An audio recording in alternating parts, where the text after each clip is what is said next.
खुश आमदीद दोस्तों। उम्मीद है आप सब लोग खैर खैरियत से होंगे। अपनी प्रीवियस वीडियोस में हम इस पूरी मूव को डिटेल के साथ डिस्कस कर चुके हैं, इसलिए आज हम सिर्फ जो रीसेंट प्राइस एक्शन है उसको डिस्कस करेंगे और देखेंगे कि हमारे पास जो पॉसिबिलिटीज़ हैं उनमें से कौन कौन सी पॉसिबिलिटी प्ले होने के चांस ज़्यादा है। तो हम आ जाते हैं 1 आवर चार्ट के ऊपर।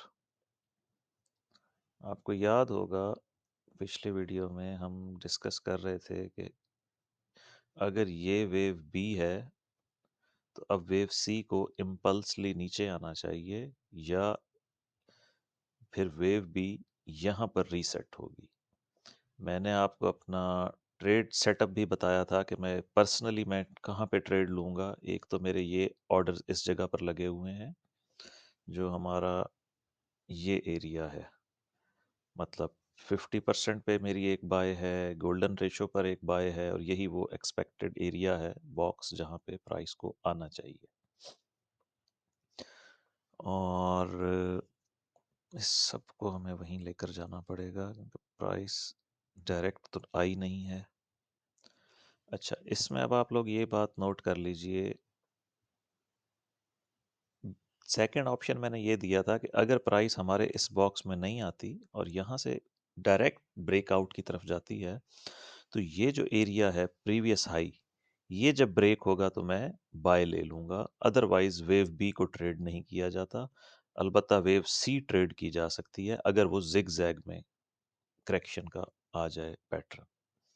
तो इस वक्त हमारे पास, हम सपोज कर रहे हैं कि ये वेव ए कंप्लीट है, वेव बी कंप्लीट है, और इस वक्त हम वेव सी में हैं।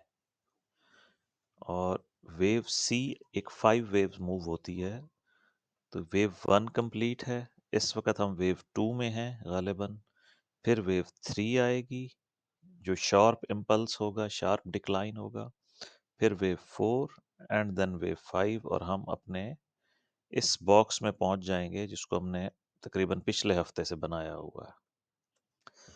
मैं इसको फर्दर 15 मिनट चार्ट पे ले जाता हूं ताकि हम उसको लेबल कर सकें और आपको इसकी काउंटिंग भी समझ में आ जाए। हम्म, ये अब हमारे पास 15 मिनट चार्ट है, इसको मैंने फर्दर जूम कर लिया है। और इसमें अगर आप देखिए तो हमारे पास ये क्लियरली एक वेव 1, 2, 3 का इम्पल्स, 4 और वेव 5 आ चुकी है। ठीक है जी, तो हमारे पास क्लियर 5 वेव आ गई हैं एज वेव 1, यानी हम इसको 15 मिनट चार्ट अनरिलायबल होता है बट स्टिल यहाँ पे वेव्स क्लियर हैं, तो हम इसको सपोज कर रहे हैं कि ये वेव 1 कंप्लीट हो गई है। और वेव 2 के लिए हमें एक पुल बैक चाहिए। ये थोड़ा सा पुल बैक आया है बट ये बहुत ही शैलो है। अगर हम एलियट वेव के मुताबिक इसका एरिया लें, area of resistance for wave 2, तो इसको मिनिमम जाना चाहिए 50% तक, और इसका मैक्सिमम है 78.6। और उसी तरह जब 88 पे हमारी रेड लाइन है, वेव 2 इतना डीप नहीं जाया करती, तो ये इनवैलिडेट हो जाएगा 1-2 सेटअप। और हम इसको लेबल किस तरह से करेंगे? इसको सिंपल लेबल करने का तरीका है कि ये होगा वेव 1, ये वेव 2, वेव 3, 4 एंड 5। 5 हमारे बॉक्स में आनी चाहिए, 5 वेव 5। और ये सबसे छोटे लेवल की वेव होगी और इसका कलर रेड होगा क्योंकि हम नीचे की तरफ जा रहे हैं। रेड कैंडल के मुताबिक हम इसको रेड लेबल कर रहे हैं। ठीक है जी, ये है इसका possible wave count current scenario में। ये वो एरिया है जहाँ पे अगर प्राइस यहाँ तक आई और मैं देख रहा हूँ, यार मतलब मैं यहाँ लिमिट ऑर्डर नहीं लूँगा। अगर मैं जाग रहा हुआ या मैं मेरा कंप्यूटर ऑन हुआ, इस जगह पर अगर प्राइस आई तो मैं यहाँ पे सेल की ट्रेड लूँगा और सिंपली ये रेड लाइन मेरा स्टॉप लॉस है। अब क्या होगा, एक वो दोस्त ने सवाल पूछा था इंडिया से गालिबन कि अगर ये स्टॉप लॉस हिट हो जाए तो फिर क्या किया जाता है? उसका मतलब है कि वेव काउंट गलत है। 1, 2, 3 में हम नीचे नहीं जा रहे, बल्कि यहाँ से ऊपर जा रहे हैं। आपका सेल का स्टॉप लॉस हिट हो गया, जैसे ही आपका प्रीवियस हाई क्रॉस करता है, प्रीवियस हाई हम ये वाला नहीं लेंगे, ये वाला लेंगे। जैसे ही प्रीवियस हाई क्रॉस होगा, इट मीन्स के ट्रेंड इंटैक्ट है और ऊपर की तरफ जा रहा है, तो हम इसको बाय में शामिल हो जाएंगे जब ये ब्रीच होगा। अब यहाँ पर मल्टीपल वेव काउंट्स हैं, जब मैं मल्टीपल वेव काउंट्स दिखाता हूँ एज ए प्रिकॉशन, तो कुछ दोस्त कमेंट करके पूछते हैं जी क्लियर नहीं है, आप सिर्फ एक साइड बता दें। एक साइड नहीं बताई जा सकती। आप देख रहे हैं ये सारी प्राइस रेंज जो है, इसमें मुसलसल ओवरलैपिंग है। ये सारी की सारी प्राइस आप देखिए, इसमें कोई क्लियर वेव नहीं है माँ सिवाय इन 5 वेव्स के। बाकी सारे का सारा ओवरलैप हो रहा है, कहीं पे क्लियर 5 वेव्स नहीं है। तो हम इसको, हो सकता है ये काफ़ी अरसा यहीं पे प्राइस मूव करती रहे और ये एक ट्राइएंगल हो, like wave A complete, wave B complete, wave C यहाँ तक आ जाए और ये ब्रेक ना हो जो प्रीवियस लो है, ये वाला, then wave D, then wave ई।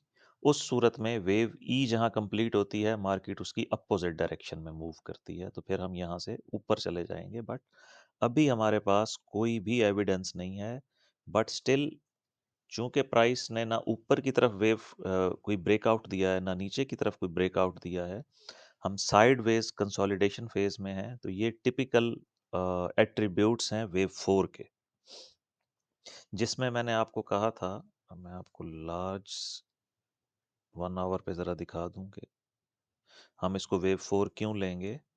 हम इसको वेव 4 फिर इसलिए कंसीडर करेंगे कि हमारा जो ये वाली वेव 1 है, यहाँ पे करने के बजाय हम इस वेव को लेंगे यहाँ पर।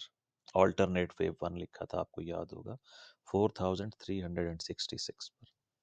जब ये वेव 1 यहाँ आ जाएगी, तो उसका मतलब होगा कि ये सारे का सारा वेव ए है, ये वेव बी है, और यहाँ से 3998 से हमारे पास वेव सी स्टार्ट हो रही है, और वेव सी एक 5 वेव मूव होती है, विच मीन्स ये वेव 1 लिया जाएगा, इसको हम रीलेबल करेंगे, ये वेव 2 लिया जाएगा, ये वेव 3 है, और ये जो साइड वेज मैंने आपको अभी 15 मिनट के ऊपर इसको लेबल किया था एज ए ट्राई एंगल समझाने के लिए, फिर ये सारे का सारा वेव 4 होगा, और उसके बाद एक वेव 5 आएगा जो हमें 4366 तक ले जाएगा। बट ये ऑल्टरनेटिव वेव काउंट है, ये हमारा प्राइम वेव काउंट नहीं है।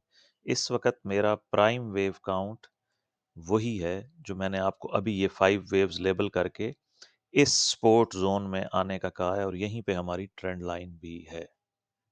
इस ट्रेंड लाइन के मल्टीपल टच पॉइंट्स हैं, और ये वैलिड ट्रेंड लाइन है, लाइक 1, 2, 3, 4, और ये इसका 5th टच पॉइंट होगा, और फिर हम यहाँ से ऊपर की तरफ जाएंगे।